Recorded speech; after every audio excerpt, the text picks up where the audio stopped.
Hello tubers and groovers, and welcome to another exciting edition of Take the Fear Out of the Gear with me, Jason Bangers. And me, Mr. Chumley Warner. Today we're going to do something we haven't done before, and that's the Behringer VC340 Vocoder. Come back and check we.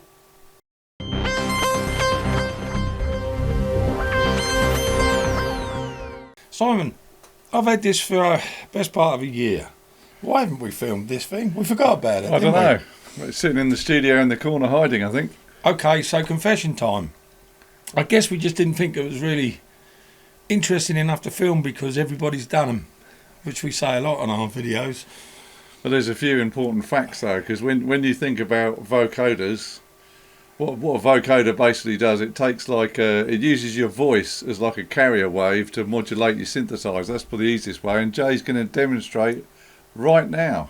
For example, I can see the interceptor. I can see the interceptor. Just like that. I think one of the songs that brought everyone's attention to the vocoder was Hello's Mr. Blue Sky. And this is what brings us onto this thing really, isn't it? Yeah, and Jace is going to give you a quick demonstration on this, then we'll give you some background about this and all the rest of it. Now I want to explain something first, because there's probably hundreds of you out there that wonder what the hell he's saying on the end of Mr. Blue Sky. There's a vocoder at the end, and I thought he was going, Mr. Blue Sky. And for years and years and years, up until we found out about these, and then looked into them on YouTube, then I found out what they're actually saying. It was the end of the LP. It was the end of side one. And what he's saying is, please turn me over. Now, there's probably thousands of you out there that already know that. But I bet there's a few of you out there that didn't know that. And I hope that that's give you a little bit of closure. Enlightenment. Please yes. Turn me over. So encourage you to turn the record over. And the way they did it was something very similar to this, I think. It sounds similar. We've listened to it, haven't we? As close as we can get on using the Behringer here. Okay, so here goes nothing. I shall try.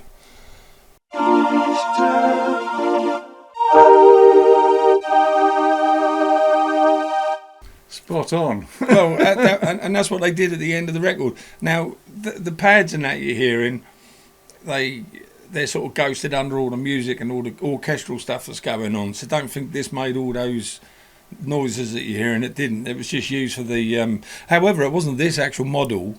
This is a copy of that model, which I'm sure Simon will explain to you. So let's give you some background then.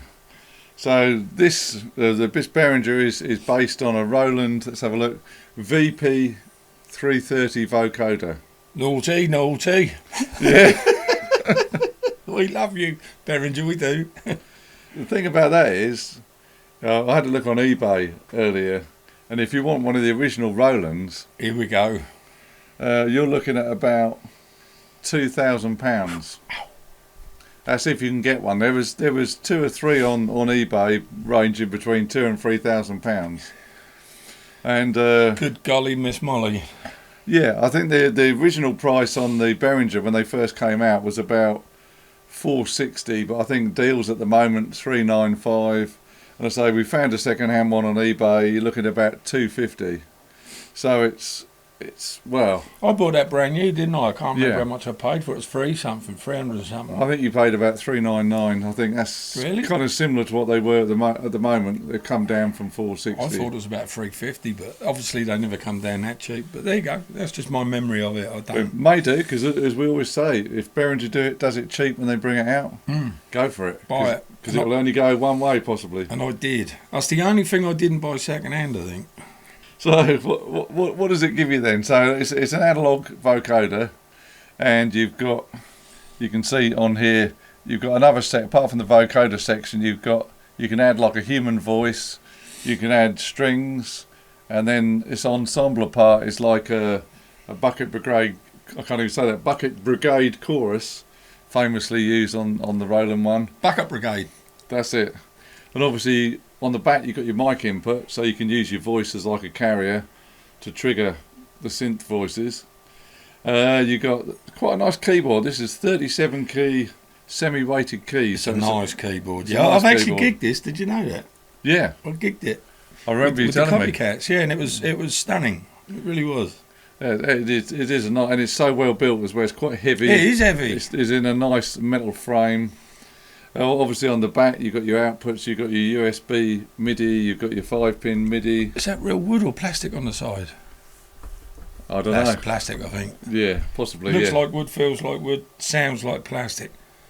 So if we don't use the microphone and we switch these on, we'll give you these are like the human voice Take sounds. the mic level out, yeah, because that'll feed back through the... Yeah, so if we give you...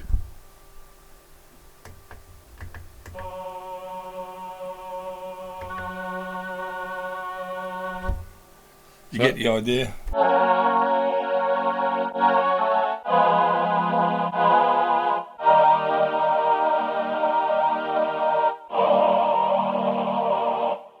So that's like the human voice section. Obviously you've got all your male ones here, your female, and you've got your chorus.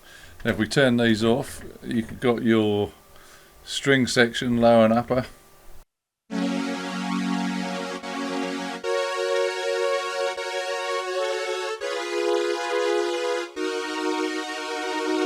And you can tweak it as well. Yeah, on each of the sections you've got like an attack, so if you want it to come in slowly, you've got a tone. Release. You've got the release, attack on the human voice section again.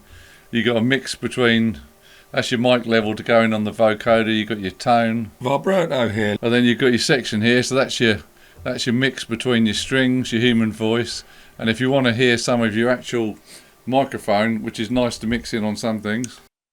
For example, for example, so we can DJ over the top of it, and I've just got to check. Hang on, I've just got to go back here, make sure I'm not overdriving it. Yeah, so you can have a pure pass on your microphone if you want for a keyboard, which is quite handy. Then you can depress your vocoder, presumably. Yeah. Yep.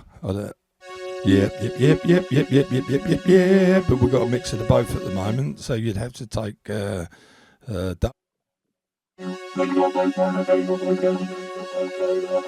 And of course, it doesn't matter whether you can sing or not, because it doesn't matter what key you sing into the mic, it will only play the key you're playing on the keyboard. Handy. Yeah, so yeah, if you're a good keyboard player and you can't sing, that's ideal. Ideal indeed. You'll always be singing in tune with a vocoder. Absolutely. It's a lovely, well-made machine. It is quality craftsmanship from Behringer. That's all I've got to say. Why we haven't filmed it before, I don't know.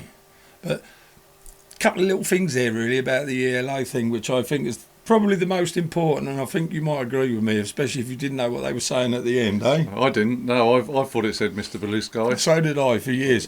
Ladies and gentlemen, this has been Take the Fear Out the Gear with me, Jason Bangers. And me, Mr. Chumley Warner. Please, if you can, it takes just a second, just go up and subscribe. It makes all the difference. It really does. Thank you very much. Like, tell all your friends, share it around. Click the bell for notifications. We'll see you on the next one. Take care, guys. Ciao for now.